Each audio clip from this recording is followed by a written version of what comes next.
All right, guys, welcome back to Downtown Rams. As always, I'm Alexis Kraft, joined here with my co host, Jake Ellenbogen, and we are coming to you live on this Tuesday night for a special double header episode. We will be recapping the Rams' win over the Indianapolis Colts this past Sunday and previewing our Thursday night matchup against the San Francisco 49ers. So we've got a special double feature for you here. Jake is actually going to be at the Thursday night football game against the Yes. 49ers.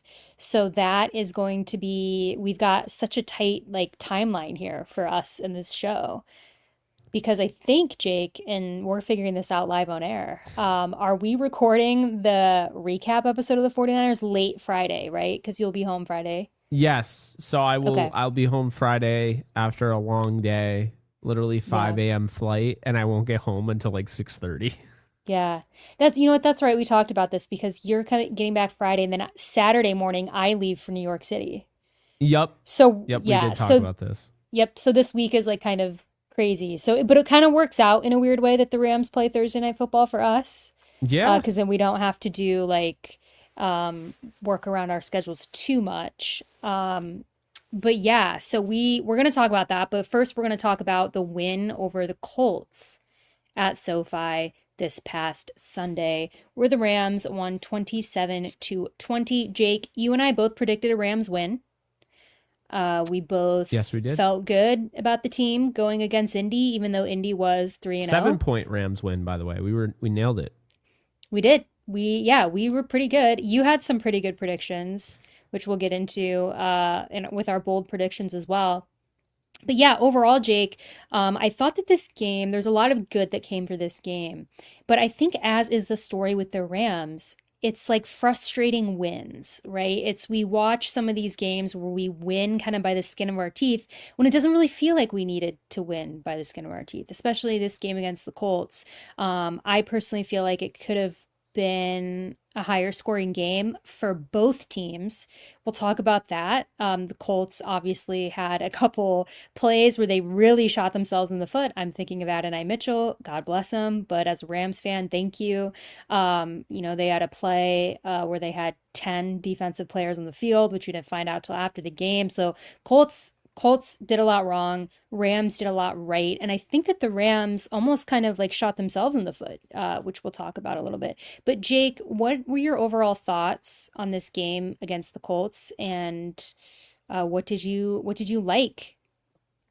Yeah, so I mean the way I see it is this. I understand people are gonna look at this like this was a disappointing game. And I get it, right? It was disappointing because you expected the Rams to come into SoFi and beat the Colts to a bloody pulp. But I had also said the Colts are legit.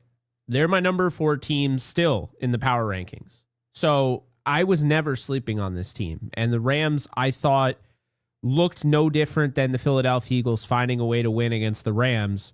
Good teams just find ways to win, right? That's always preached to us when the Rams blow a game against a good team. They're always like, well, good teams find a way to win. Well, the Rams found a way to win. And you can say what you will about Adonai Mitchell fumbling out of the end zone. But at the same time, I don't think people ever bring up how the Rams, it was a giveaway. I mean, it was unforced error. Kyron Williams was given a handoff way too high, wasn't able to actually have possession of it. Then he gets decked and they get a fumble. And they got lucky too because Stafford dove and had the ball and it squirted out and jumped in the air and they ended up, recovering it. And that fumble puts them right in the red zone. So there were some giveaways as well on the Rams side of things, but I thought the Rams played a really sound football game aside from that. I think the offense still has a lot of work to do, but that's the good thing. They're 3-1. They haven't really had to suffer too much pain, despite the fact the offense isn't where they want it to be.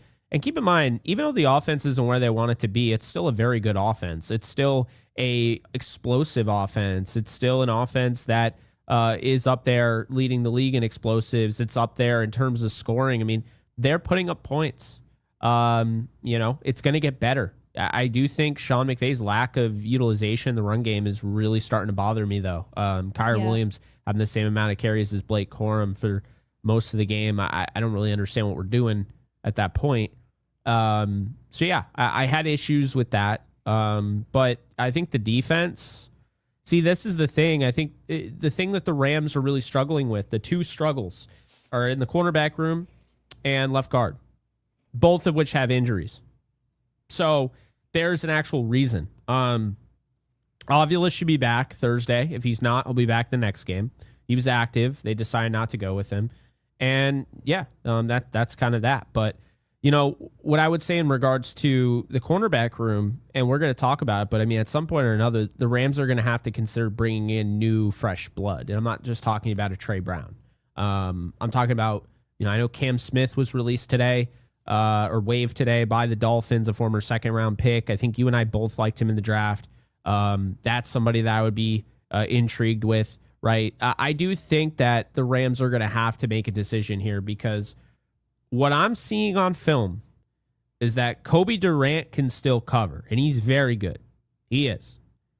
And Darius Williams isn't bad. Like, he's got his moments. He looked really good in run support, which is not something you normally say, but he had a really key and critical play. I posted it on Twitter, you know, where he was able to kind of seal off Jonathan Taylor, chauffeur him towards, you know, the boundary. And then, of course, Cam Curl's able to finish the play.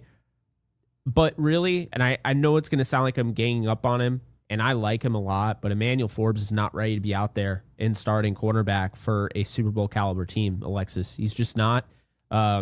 It's a problem. It really is. That play on Adonai Mitchell never should have happened. That should have been an interception. That was not a beautifully thrown ball by Daniel Jones. I'm not trying to pick on Daniel Jones. I thought he played okay, and I still believe in Daniel Jones. I think he's legit. I think he's figured out his woes, but that bothered me, Alexis. He was in position. He's got to pick that off. You're 6'2". You got all that length and everything. You had all those interceptions, returned for touchdowns in college. Well, you know, that to me, that's a mental woe. That's not, you know, that you have the physicality. No one's sitting here and saying, you know, Emmanuel Forbes doesn't have length. He doesn't have size. He doesn't have speed. Emmanuel Forbes looks the part. He's one of the more talented players, regardless of position, players on this roster. Pure talent, raw talent. But Emmanuel Forbes is absolutely, without a doubt in my mind, in his own head. And we saw that. And that just can't happen. Yeah, and I definitely I wanted to you've made some really good points here. And I want to kind of quickly go through all these before we get to the 49ers, because I think that some of these problems that we saw against the Colts are stuff that we've seen, I think, throughout the first four games of the season, and that we are going to probably continue to see unless the Rams correct them. And on a short week, there's really no telling on if they're going to make all the necessary changes they need to before the game on Thursday night. But starting in order here, I want to talk about the run game a little bit, because you and I both have talked about this before.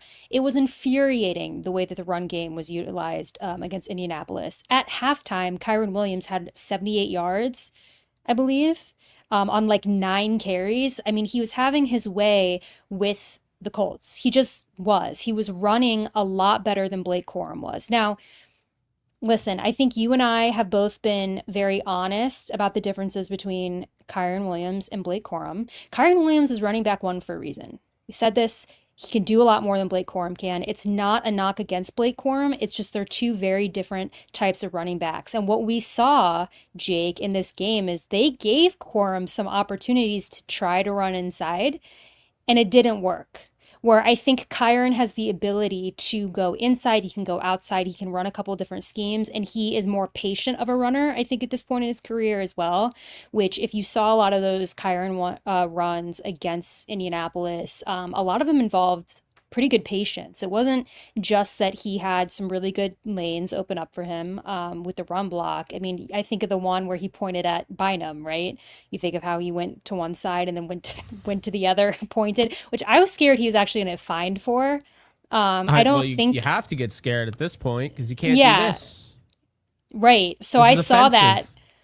Well, right. I saw him point at him and I was like celebrating. And then all of a sudden I was like, oh man, they might fine him for that. Did But you see Eagles fans complaining that they got Mhm. penalized for the step over? I'm sorry, the Iverson step over is literally a taunting penalty all day, every day. Yeah.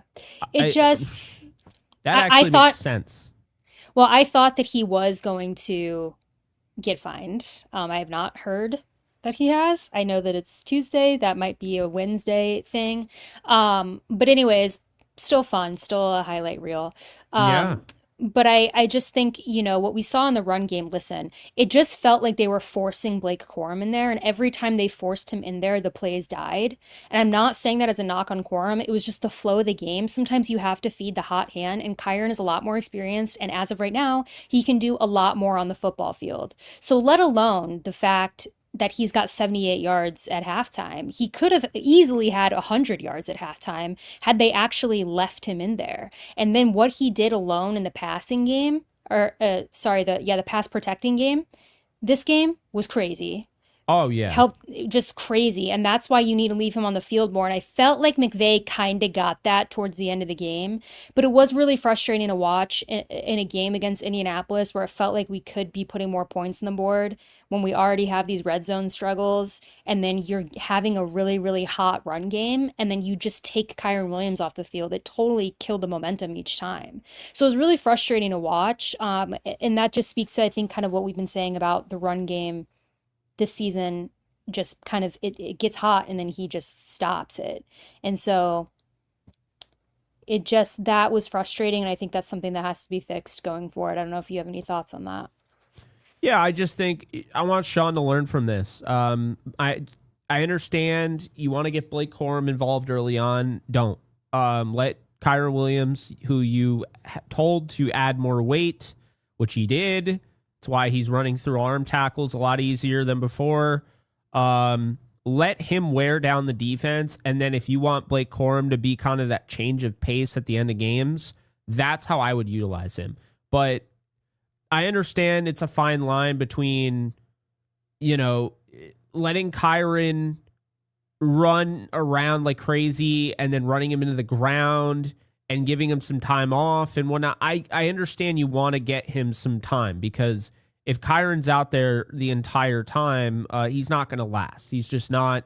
Last year he played a ton, the fourth most in Rams history for snaps. So I just think, like, I get there's a good reason behind it, but you can't have it. You know what I mean? You just can't. Kyron has to get more than 13 carries. Blake Corum should not have 9 carries if Kyron's only getting 13, especially when Kyron Williams is averaging 5.9 yards per carry to 2.3. So, yeah, I don't know. I think that's the thing when it comes to those two. And I'll echo what my dad said, and I brought it up on JE Live, and I saw some people bring it up in the comments section. Sean McVay seems to move away from what's working because he's anticipating that a team is going to figure it out. So before the team has actually figured out how to stop Sean McVay, he's already pivoting to another thing. And that's his biggest issue. Sean just can't put the pedal to the metal and be like Kyle Shanahan when they used to just dominate the Rams in all those primetime games where Kyle Shanahan would be like, we're going to run the ball 40 times and I don't even care at all. So, and that's the thing is like, why should I? I got Deebo Samuel and Christian McCaffrey. If you can't stop them, that's your fault. There's no rule out there that says I can't run the ball 40 times. No rule at all.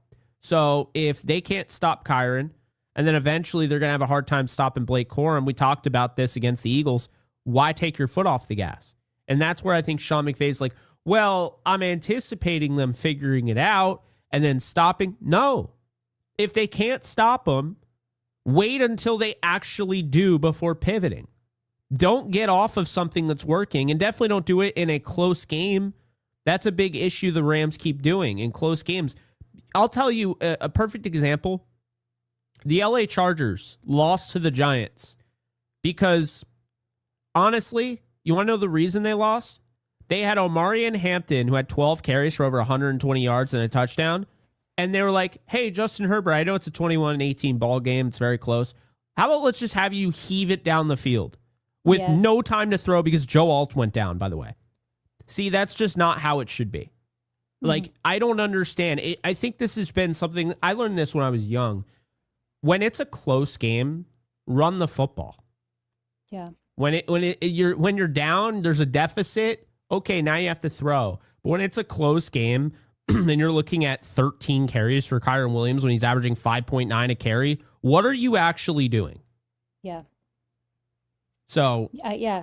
yeah. It was frustrating. I mean, it was frustrating. I know not just for us, but everyone, I know online during games we're both on Twitter/X, whatever you guys want to call it. And Yeah. I know everybody was just kind of like, what are you doing? And I was looking through, For You page, tweets of people who aren't even Rams fans who are like Kyron Williams fantasy owners. And they're like, why are you taking your running back off the field who has 78 yards at halftime? He's averaging at one point, he was averaging like 6 point something yards a carry. And they're like, what is going on?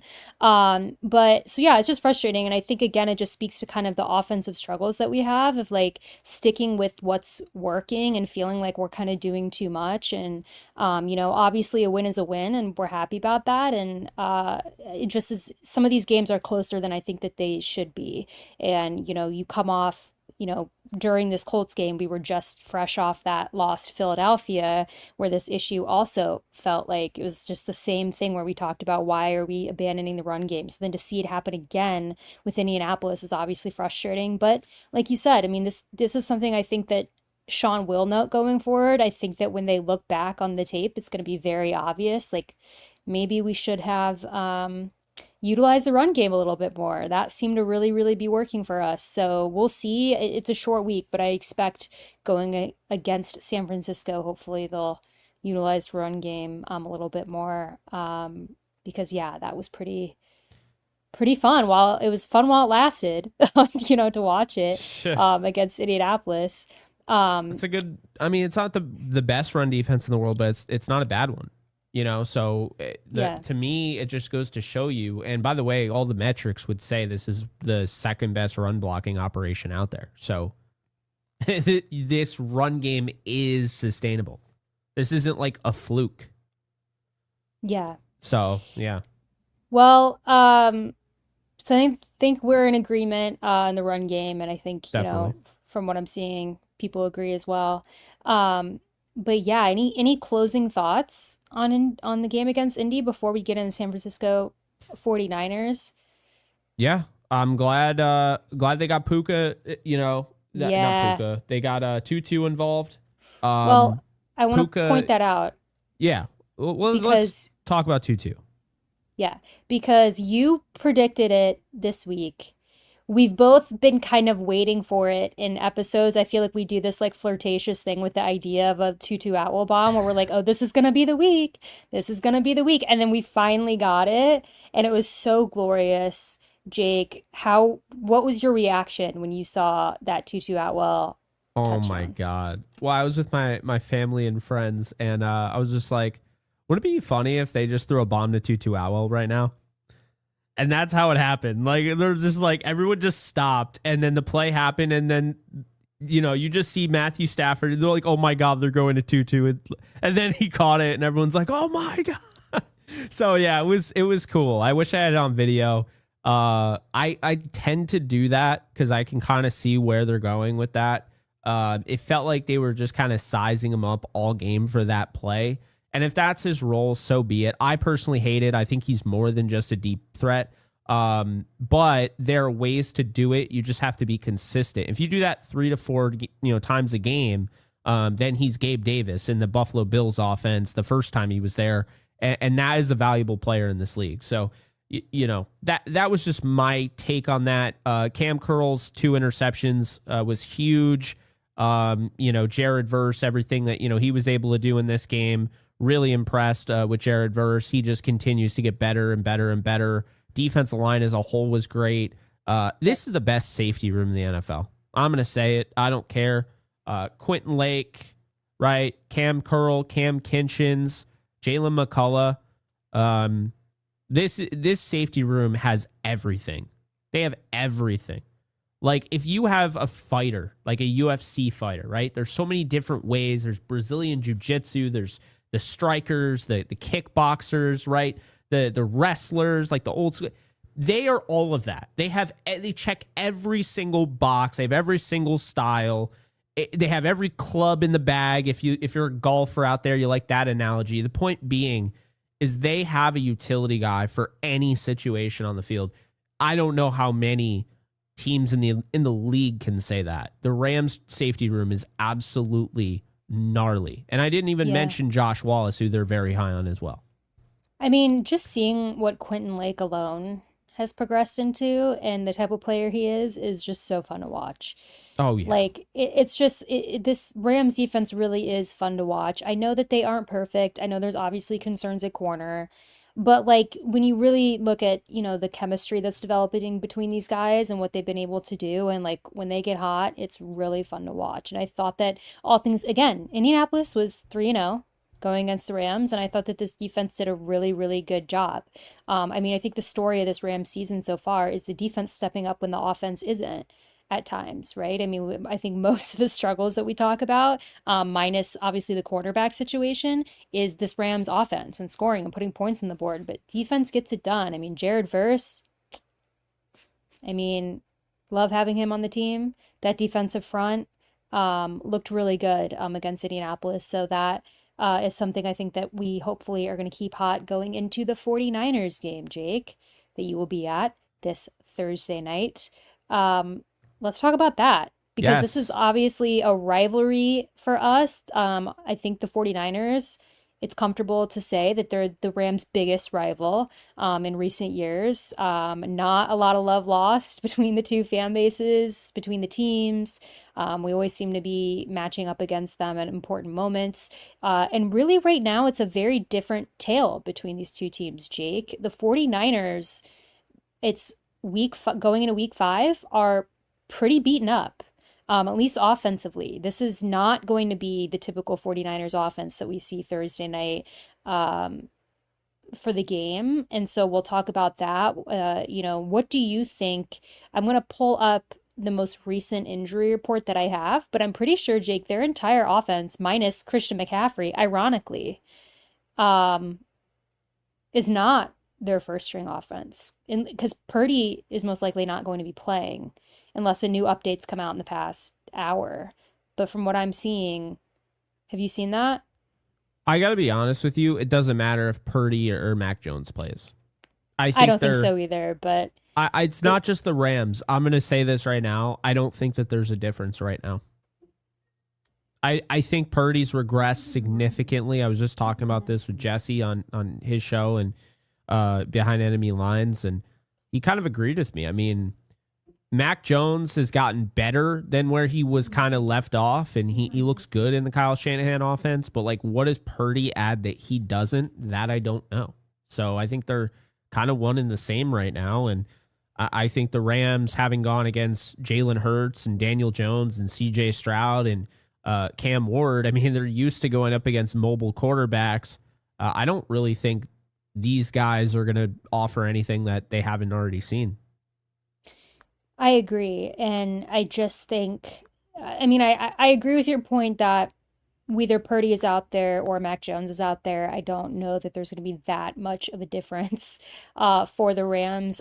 Defense, I think if anything, I think it just speaks to, maybe chemistry between the quarterback who's out there and some of these guys. But again, I don't even know if that's fair because so many people are injured that I don't know that, there's bigger issues they have than just not potentially having their starting quarterback out there. Um, the last that I heard, Jake, and I accidentally closed out of the tab, but Love doing that. I accidentally, As and long now as I you didn't can't close out find of this it. one, we're good. Right. That would have been tragic Done if I that accidentally before. closed out of this one. Um, Here it is. So I have the estimated injury report from for the Rams and the 49ers. So Juwan Jennings, Ricky Pearsall, Brock Purdy, um, Mac Jones actually yesterday was on the injury report, but he was full. So they are going to have at least quarterback two. But that is actually pretty generous, I think, for the offense. Yeah, That's only, I don't but know what's that's, going on there. I don't know who's going to play, you know. It, I don't know. I mean, I do think it's a little bit ironic that McCaffrey is like the single starter That is because hilarious. that he's the one that's healthy because you've already got Kittle on IR, so I didn't even mention that they're already without George Kittle. Um, and yeah, I just do you have any, my prediction is going to be that if the Rams can shut, they're going to do I think what they've done in most games leading up to this one in week 5. I think you just have to focus on shutting down the run, right? Because McCaffrey, with all, especially with all these injuries, but just in general, star of the offense, right? You shut down Christian McCaffrey and you force Purdy or Mac Jones to have to throw to these receivers. I think that's going to be the way to do it. Yeah. I think really the only way the 49ers can beat the Rams is if that pass rush gets home and Stafford holds on to the ball too long, which I don't think he's going to do. Or, well, I mean, that could be a combination of that. And in addition to that, the cornerbacks. And I don't know if Emmanuel Forbes is going to start. If he does, though, whoever is playing on whoever it is, I don't know if it's Pearsall, is Kendrick Bourne. I do think Demarcus Robinson will score a touchdown for the 49ers because that just feels inevitable. Yeah, maybe Demarcus Robinson will give Emmanuel Forbes fits. I don't know. But that, to me, Maybe. that's where, because I just think the pass rush is going to, Connor Colby at left guard has no chance. None against these guys. Zero. Connor Colby against Braden Fisk. Are you serious? And it's like Yeah. Trent Williams is not as bad as he was week 1. And he looks like Trent Williams of old here and there, but he still has lost a step. You could see it. And I don't care if he has lost a step or not. Chris Shula will just do what he did in this game against the Colts. Said, you know what? If Bernard Ryman is scary against Jared Verse, I'll mix things up and I'll put Jared Verse, have him line up and bowl over Tanner Bortolini. Send him into another millennium, right? That's what he did. So you can move around Jared Verse. You can move around Byron Young. I don't think they have enough here, in my opinion.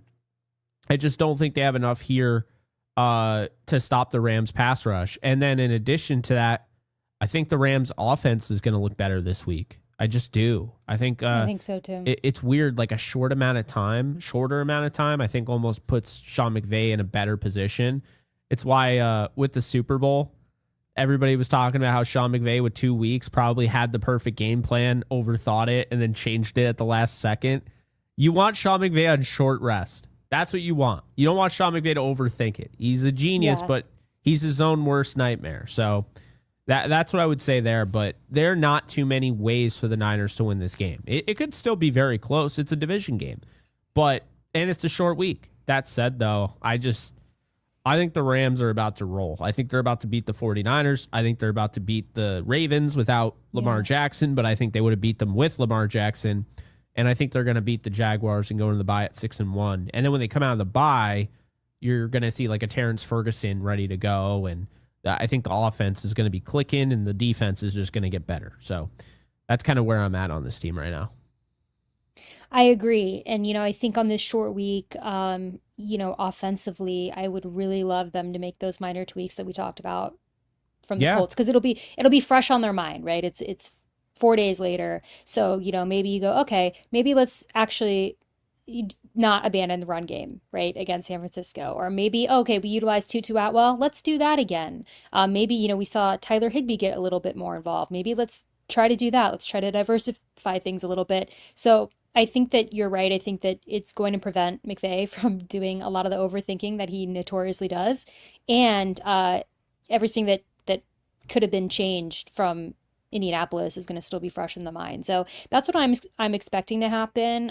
Really excited to see what they can do. I think the defense is going to feast in a really, really fun way against this 49ers offense, which we would be remiss not to mention is very banged up, but nevertheless, that's the way it goes. So I think that, we got to capitalize on opportunities defensively, get things done. And I think offensively, if we can do the things that we talked about, we should have been doing against Indianapolis, I think it'll be really fun. And I expect big games, which I'm like leading us into our bold predictions, Jake. I tried to do it smoother. Yeah. Should I redo it? Should I try to like get us there quicker? Well, we got a super chat. Oh, Jake/Alexis. As opposed to Jake and Alexis. We got slash now. yeah. Yeah. It's Always like enjoy your content. Have you heard the Spanish call of tutus TD? It's awesome. I have, and I'm going to do you one better. Have you heard the Irish call of the DK Metcalf touchdown? That guy needs to call every play. Did you see that, Alexis? Yeah, I saw both. I did see the Spanish call of Tutu's touchdown. I did see the Irish one. Both of them were great. I love international calls. It's amazing. I Yeah. absolutely love it. Yeah, but we appreciate you, Joe. All Thank right. you, Joe. So that said, we got Sleeper, who is today's sponsor. And you guys are going to want to click the link in the description. Use the code JKB, get a $100 deposit match up to $100. And the reason being is because this is a game where you can make some money. That's right. I got some picks for you. You know Matthew Stafford, probably not the one that you want, but Matthew Stafford, 0.5 yards, is a gimme over on Sleeper. In addition to that, Kyron Williams, 9.5 receiving yards. He's been utilized more in the passing game lately. I'm definitely going to take more on that one. I'm Yeah. going to take touchdown, Demarcus Robinson. We love the petty revenge ATDs. I don't care what anyone says. They're so easy to predict. Demarcus Robinson will catch a touchdown against the Rams. Going to take Christian McCaffrey more on his receiving yards. I think it's 50 something. I forget what it was, but we're going to take Christian McCaffrey more. Going to go with more on Tutu Atwell's, I believe, 9.5 receiving yards. Maybe that's wishful thinking, but I don't know. It's early. Like, it's a quick turnaround. Maybe Sean McVay doesn't forget about Tutu Atwell because it's not Sunday, right? Still has him on his mind. So yeah, that's what I got. I like it. So yeah, I think all those are good. be sure to check it out. Again, JKB is the code. Yeah. So now And with we got our yeah. bold predictions. So I'll go first. You're going first. I like this last thing. I think I'm doing I pretty well know. right now. I know. So I'll go first. Yeah. So bold predictions. My first one is Kyron Williams 2 touchdowns. He's been robbed of a few these last few games. Some like literally robbed, called back because of penalties. So I just feel like he's doing everything else in the field right now, but getting the touchdowns. I think they're gonna finally start utilizing the run game in the red zone. And I think that he's going to have success against the 49ers. And also, Jake, you brought up the receiving yards. He had that really cool flip play from last year Yeah. against the 49ers, which was a receiving touchdown. So I think he's going to get two. I think one will be receiving, one will be rushing, but I'm going to stick to just two. I don't care how he gets them. That's going to be my first prediction. Second prediction. I think we're going to see Braden Fisk 2 sacks. I think that he's going to have success. I like that. We haven't seen a Fisk breakout game yet. He started off the season a little bit injured, working through that. Now he's back in there, so I think we're going to see Braden Fisk 2 sacks. Count your days, Connor Colby. Count your days. Yeah, it's just too good, right? The matchup is just too good, and I think that he's going to have success there. Third prediction. I'm going to say I think we're going to see Puka Nacua over 100 yards receiving. I don't even know if that's a bold prediction anymore. I feel like you have to call it bold over 100 yards, but like maybe we won't call it bold. I just think he's going to keep having, success. I think he's one of the best receivers in the league right now, if not the best. He's leading the league in receiving yards, and he is Matthew Stafford's favorite target. So I have no reason to think that won't happen. Yeah, I get that.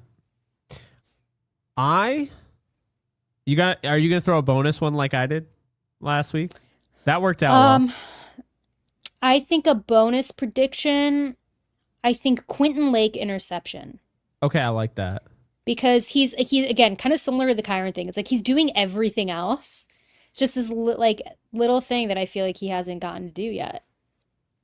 Yeah, I agree. I mean, Cam had two, Hmm. and then well, Kinchin's almost had one too. So, Yeah, you've been on Kobe, and Kobe, of course. yeah. Huh? Yeah, I like Lake getting one. I'm probably all right. First prediction. I'm gonna go with. I'm gonna say Puka Nakua goes over 170 yards. Okay. I think he's gonna have one of those 200-yard performances. I'm just trying to get out in front of it before it happens. It's probably Got gonna be it. in London though, knowing that's when Cooper Kupp had the 200 against the Bengals in 2019. All right, give me 2 sacks from Josiah Stewart. He puts his name out there on Thursday night. And bold prediction 3. I'm going to say we get a Nate Landman punch out on Christian McCaffrey. Perfect. And bold prediction here, the bonus one, because we like bonuses. Hmm.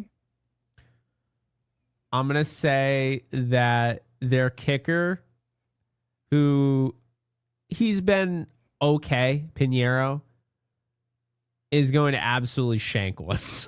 I feel it. It's going to not even come close. We'd love to see it. So We would. there you go. Yeah, I already told you I think Demarcus Robinson's scoring a touchdown for the 49ers. I couldn't tell you if I wanted to, and I do want to. I could not tell you who is scoring for the for the Rams. Good Lord. Now I've got, yeah. I got see it in Yankees the in the brain. chat. It's They're all talking right. about the Yankees. Yeah. The Yankees are on. But no, I could not. Well, I definitely couldn't tell you who's scoring for the Yankees as well. But I really can't tell you who's scoring for the Rams. There's just so many options. All right, screw it. Devontae Adams and Puka Nakua. So going back to my original prediction, they're both going over 125 yards receiving. We would love to see it. There you go. And again, they're more than capable. I mean, from what we've seen from them, Yeah. very well could happen. I like it. I think Tay is going to roast Demo from what it sounds like. So, Well, let's get into our score prediction. yeah. So I am predicting a Rams win. We love that. And I think the Rams, and maybe this is a bold prediction in itself, I think the Rams are going to win 34-13. Oh, wow. That is a bold prediction. It is very bold because I just feel like there's two ways that they can look at how the offense ran against Indianapolis. And I think and pray that Sean McVay gets it.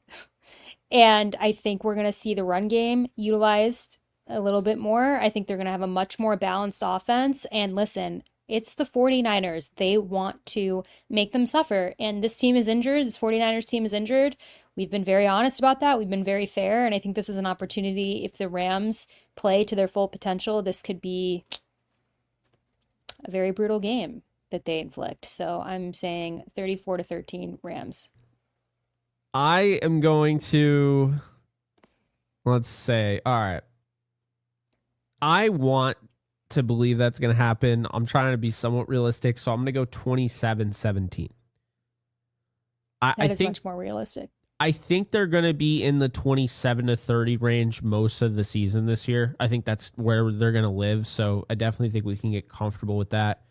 I mean, they should be at this point a favorite in every game moving forward. There's not really too many teams out there that I think are better than the Rams, or should be considered better than the Rams. So this is definitely not one of those games.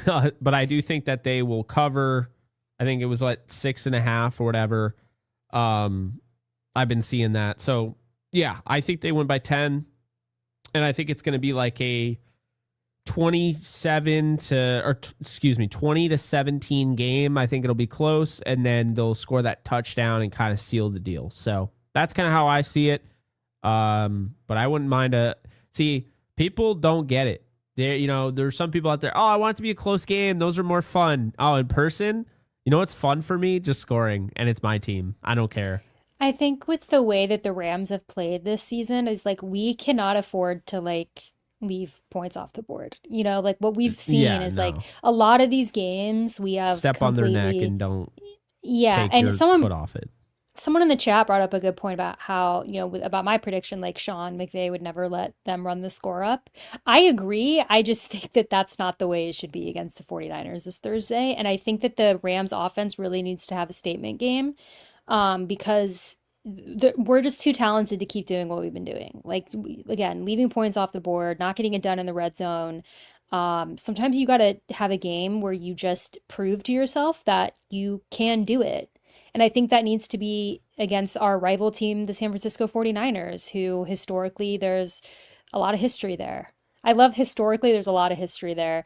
I was trying to think of a better word for history and I didn't. And then I just used the same word twice. But I Historically, just there's think a lot of history historically, there's a lot of history there because of all the history that we have with that team, in the historical context of the history. Yeah, just using historical context, there's a lot of history between these teams historically. So I think looking at that history, we should Oh keep that in man, mind. that's But funny. no, I think the moral of the story is I just think that the Rams need a game to show themselves that they can continue to get it done offensively because they've been a little bit hot and cold. And I think that they need to put together a full, complete game. So do it Thursday night. Do it on prime time in front of the country against your rival. That seems right. That feels right to me. I agree. It's funny. They told me that, points don't matter. All that matters is the win. But then you look at all these power rankings and you're like, oh, that's why you have the Lions ahead of the Rams, because there's no other rational explanation for the Lions to ever be rated ahead of the Rams in any power ranking. They got stomped on by the Packers, and then they've beaten up on teams that have either proven they're bad or we didn't realize that they were bad, and now we do. So, Ravens. So that I do find kind of funny because like the Lions stomped on like the Browns at home, and they're ahead of the Rams in like all the power rankings. It's silly to me. It's absolutely Yeah. silly. I had to point that out because it's just like so dumb. Anyway, Well, yeah, anyway, that's all I we're got. both Oh, we got super chats. Don't want to forget those. Deuce Falco, appreciate the 20. I want the thank you. Rams to stop being nice and get 50 against the Niners. 5 in a row. Hey, I agree. And it's not even like as they're saying, like it's Yeah. just like if you're gonna do it against a team, do it against your rival. And I think the Rams need to prove not just to us, but to themselves that they can have a complete game because they've not had one this season, regardless of if they won the games or not. They need to do it. I can So, tell you right now, there's one issue I have about this week, and it's the fact that this was the perfect time to wear those freaking midnight mode uniforms, and they're yeah. not wearing them. But they're wearing them when you'll be there, so that's kind of cool. Yep, they are wearing them when I'll be there. You And know, that's during why a they are doing it. during like a 1 o'clock Pacific time game, because that makes sense. Yeah. Midnight mode, but it's broad daylight. Yeah. But then Yep. again, the Buffalo Bills are wearing their all ice uniforms, like the whiteout, like snow, in early October. So whoever designed, I don't know who, like, it just didn't make any sense. I don't know. Who knows? Matthew, come on, Jake, get with the damn program. I would assume this is talking about the Yankees or, botching that. But anyway, appreciate you, Matthew. But yeah, that's going to do it. Lex, do you have any final thoughts before we head on out of here? I don't. Just that it's very exciting to see us play on prime time. So I'm excited that this will be a Thursday night game. Jake will be at the game. So if anyone's going to be there, make sure you message Jake on the interwebs and let him know. Yes. We will be back late Friday night. probably around 9 Eastern time to record the recap of this game. And then we have like our mini bye because we're on Thursday night. And so, yeah, I'll be in New York City. Jake will be recovering from his trip. And then we'll be back to preview the Ravens game a week from Friday. But guys, until then, as always, if you like what you hear, please like and subscribe. You can follow us on social media at Downtown Rams. You can follow me on Twitter/X at the Alexis Craft. You can follow Jake at JK Bogan. And guys, we'll be back Friday night. But until then, as always, stay safe, take care, and go Rams.